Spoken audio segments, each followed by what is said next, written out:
আজি আমাৰ এই ওদালগুৰি জিলাৰ ডিমাকুছী শুক্লাইৰ ৰাম জানকী বাপুজী আশ্ৰম ইয়াত আজি 5 মাৰ্চৰ পৰা অহা 9 মাৰ্চলৈকে শ্ৰী শ্ৰী বেদ মাতা গায়ত্ৰী মহা যজ্ঞৰ আমি আয়োজন কৰিছো। আজি প্ৰথম কাৰ্যসূচী আছিল ধৰ্মযোজা উত্তোলন।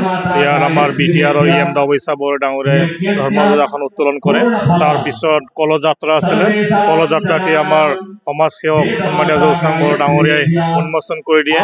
আৰু আজিৰ পৰাই অহা 9 মাৰ্চলৈকে 1,25,000 যজ্ঞ সমাপন যজ্ঞৰে ইয়াত সমাপন কৰা হ'ব।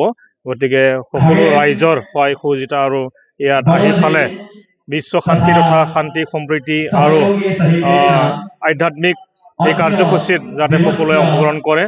আমাৰ এই অঞ্চলৰ উন্নতি, সকলো ৰাইজৰ মংগল, জীৱ জগতৰ কল্যাণাৰ্থে আমি এই যজ্ঞটো কৰা হৈছে। গতিকে ইয়াত মহত্বপূৰ্ণ এটা যজ্ঞ হয় আৰু ইয়াৰ ঐতিহাসিক এটা ইয়াত স্থান হয়, পবিত্ৰ স্থান হয়। আপোনালোকে জানে যে আত্ৰেমণি ঋষিয়ে ইয়াত সেই বহু বছৰ হাজাৰ বছৰ আগত ইয়াতে যজ্ঞ কৰি গৈছিল।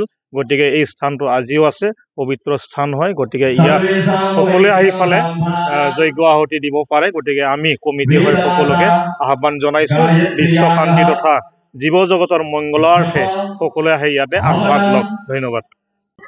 আৰ এই শুক্লাই অবস্থিত গৌশালাৰ শ্ৰী শ্ৰী ৰাম জানকী বাপুজী আশ্ৰমত আজিৰ পৰা 9 তাৰিখলৈ এটা মহাযজ্ঞ লোৱা হৈছে। গায়ত্ৰী মা গায়ত্ৰীৰ বিশ্ব শান্তি আৰু অসম তথা বিটেৰ শান্তিৰ কাৰণে এই সমিতিয়ে এটা যজ্ঞ লৈছে, মা গায়ত্ৰী মহাযজ্ঞ, হাৱাত্মক মহাযজ্ঞ। তো এই মহাযজ্ঞৰ কাৰণে আজি কলযাত্ৰা আৰম্ভ কৰিব কাৰণে তথা শুভাৰম্ভ কাৰণে আমাক নিমন্ত্ৰণ কৰিছিল। গতিকে মই ইয়াত আহি উপস্থিত হৈ যথেষ্ট ভাল লাগিল। হয়, আপুনি যিটো প্ৰশ্ন সুধিছে, আজিৰ তাৰিখত নতুন প্ৰজন্মই ঈশ্বৰৰ প্ৰতি তথা আধ্যাত্মিক দিশত আঁতৰি থাকিব বিচাৰিছে। কিন্তু আমি সকলোৱে জানে ঈশ্বৰ নহ'লে আমি চলিব নোৱাৰোঁ। গতিকে ঈশ্বৰৰ প্ৰতি শ্ৰদ্ধা, ঈশ্বৰক আৰাধনা কৰি ঈশ্বৰে আশীৰ্বাদ কৰিলে আমি এই জগতখনত শান্তিৰে বসবাস কৰিব পাৰিম। গতিকে ইজনে ইজনক ঈশ্বৰ বুলিতো আমি দেখাব নাপাম, কিন্তু ইজনে ইজনক পৰস্পৰক মিলা প্ৰীতিৰে থকাটোৱে এটা এই ধৰণৰ যজ্ঞৰ দ্বাৰা এটা সমিল মিল তথা পৰস্পৰক বিশ্বাস এটা আনিবৰ কাৰণে এটা মাধ্যম এইটো। গতিকে আশা কৰিছোঁ এই যজ্ঞৰ দ্বাৰাও আমি নতুন প্ৰজন্মক বহু কথা শিকাব পাৰিম। আধ্যাত্মিক দিশত ঈশ্বৰক শ্ৰদ্ধা কৰিলে আমি অন্ততঃ নিজেও এটা ডিচিপ্লিন এটা জীৱন যাপন কৰিবৰ কাৰণে পাৰিম। আৰু যেতিয়া ডিচিপ্লিন জীৱনত আহিব, তেতিয়াই আমি সকলোকে মৰম আঁকোৱালি লোৱাৰ এটা মনোভাৱটো জাগ্ৰত হ'ব।